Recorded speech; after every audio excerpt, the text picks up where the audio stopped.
distinguished members of Igbo elders, none. I welcome you, the media, both print and television. I welcome everybody here. This is not a very happy occasion for us, because most of us have vested interest in one Nigeria. But over the years, the government, especially the present government, seems to be working hard to push us out of Nigeria. And now we hear of a conspiracy to negate constitutional provisions of the parties, especially the PDP has zoning and rotation in the Constitution. We have been zoning and rotating. Now that it is the turn of the Igbo, all kinds of things are being said.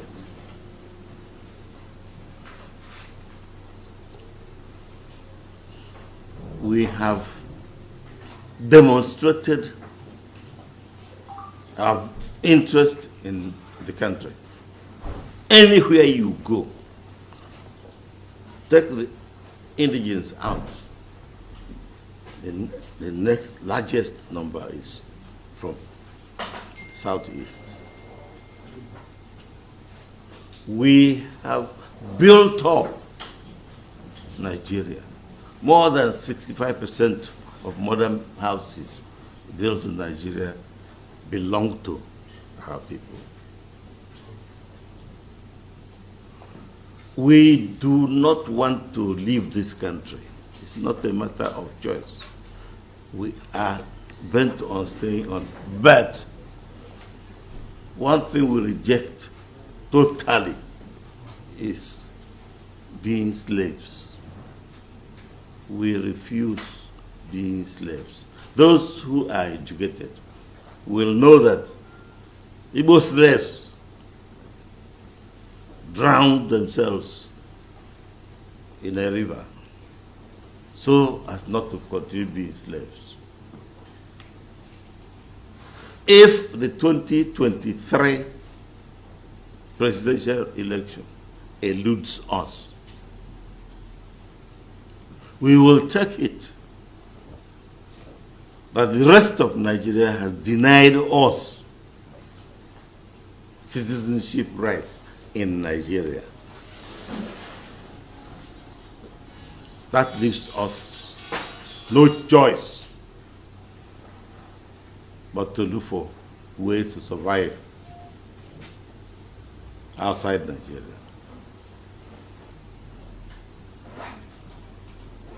There are people, individuals, whom we helped in many ways. And those are leading the fight against us. If we are to name some of the things done against us, we will not live here. But as one leg of the tripod, can any human being imagine the exclusion of our people from National Security Council? National Security Council. This is why we called you today, to talk to you, the press, to make our views known. As usual, we have it written down. And our secretary, Professor Charles Wekiak, will now address you. And so that we are not wasting time, I will move from here, take his seat, so that he moves in here and goes ahead to read the thing. Welcome, ladies and gentlemen, gentlemen of the press.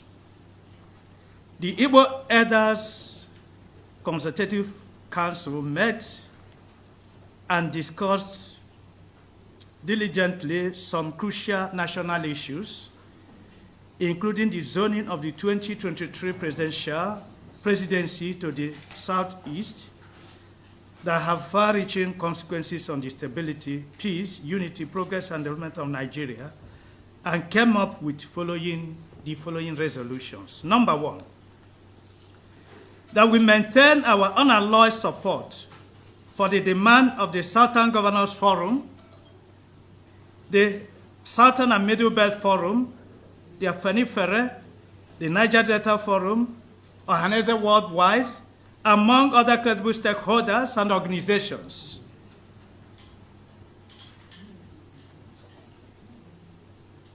That all political parties in the country should zone the 2022 presidency to the southeast for the sake of justice, equity, and fairness. We commend Chief Edwin E. Clark, K. Clark, leader of Southern Middle Belt Forum, as well as PANDEF, Chief Ayade Banjo, leader of Afenifere, Dr. Butrus Pogo, leader of the Middle Belt, among other prominent and patriotic Nigerians who have spoken the truth that power should be shifted to the southeast. They demanded that all political parties should zone the 2023 presidency to the southeast, not just for the sake of justice, equity, and fairness, but also to permanently heal the wound of the civil war that has grossly marginalized the Igbos in the country scheme of affairs. It is important to note that apart from Section 14, subsection 3 of the 1999 Constitution, which provides for the principles of federal character and quota system in whatever the government and its agencies do in order to give every part of the country a sense of belonging. The constitutions of major political parties in the country, including the People's Democratic Party, PDP, and All Progressive Congress, APC, provide for a zoning system. So it's not just the issue of constitution. The constitution provided it, and the constitutions of the political parties provided it. It was in keeping with this zoning principle that Senator Abdullahi Adamu and Senator Yoche Ayu emerged as the national chairman of the APC and PDP, respectively. We are all living witnesses that it was zoned to the North Central and the other positions at the same time. The two political parties zoned national chairmanship to North Central zone of the country. Similarly, in 2015, the Northern Elders and other organizations reminded Nigerians of this zoning principle and insisted that it was the turn of the North to produce the president. We supported them and voted massively for APC,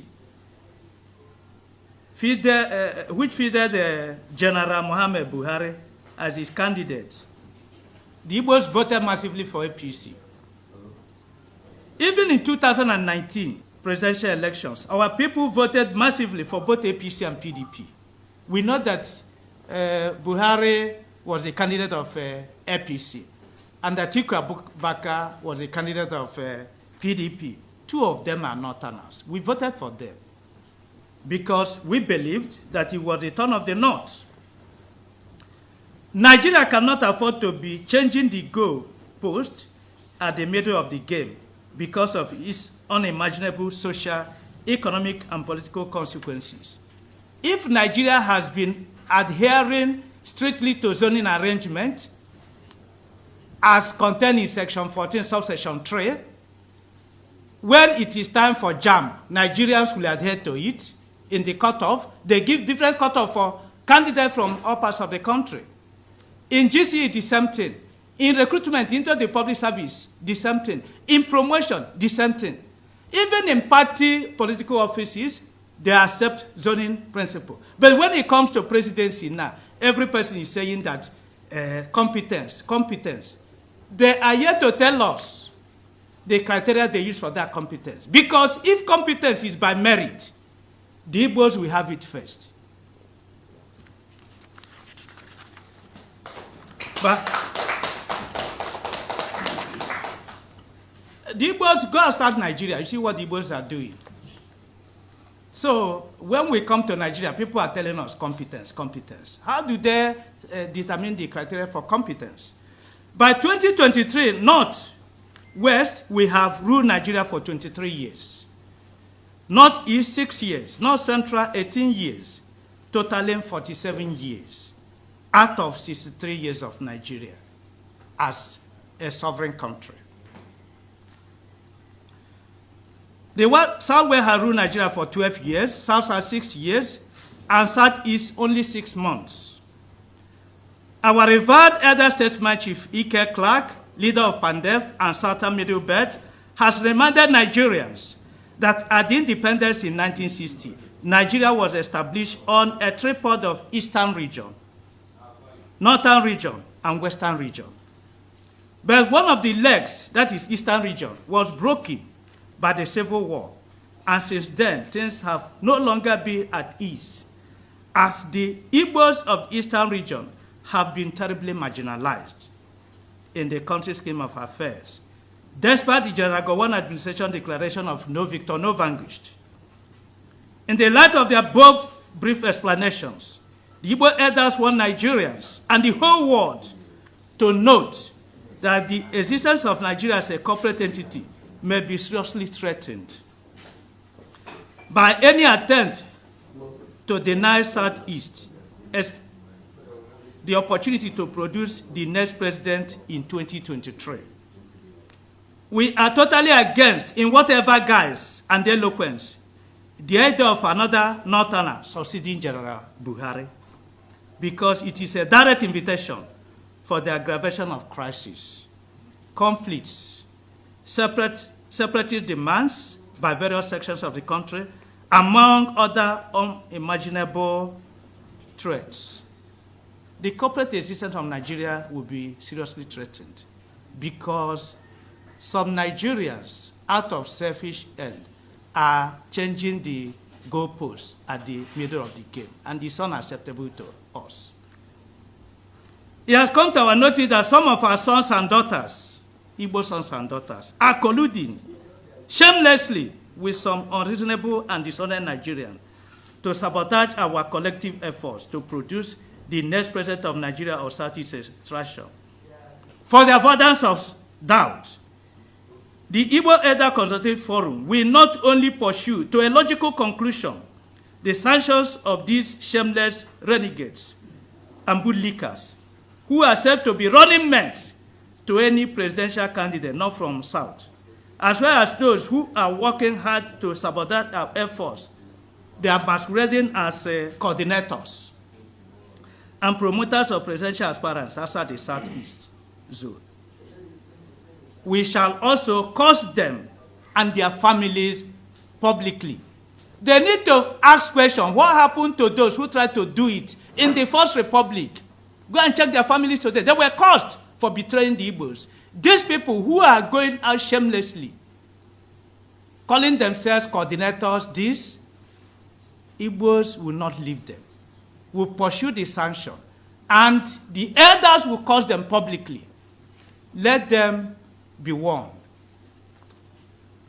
We want to appeal to other Nigerians to join Chief Ike Clark, Chief Aya Adebanjo, Dr. Pogus, among other patrons, to ensure that all political parties zone president to the Southeast, not just for the sake of justice, equity, and fairness, but also for the stability, progress, unity, and survival of Nigeria as a corporate entity.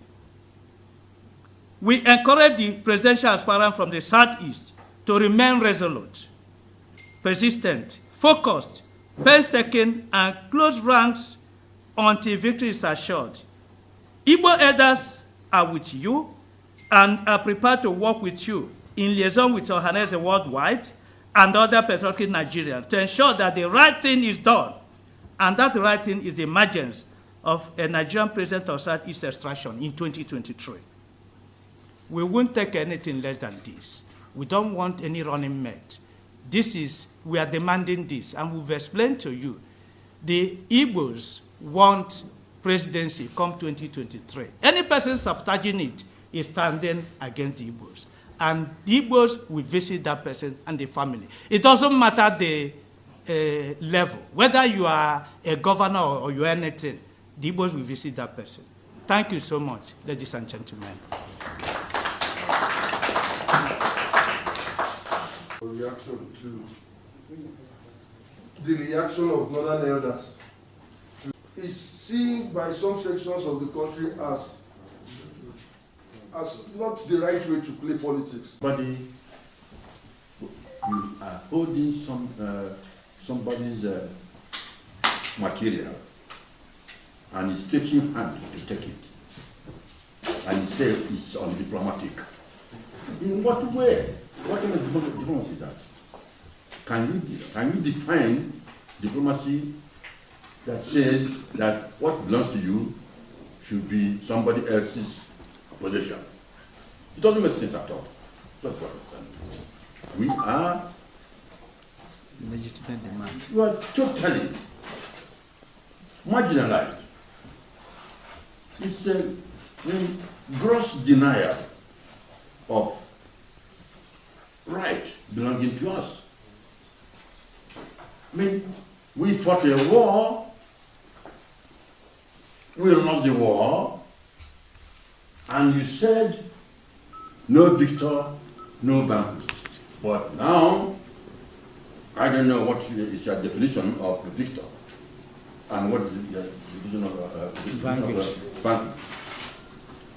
Even to a child, it is clear to the child who is victor and who is vanquished. And you say there should be 3 hours: reconstruction, rehabilitation, and reconciliation. Have not been totally reconciled. There's no reconciliation. You have had it already.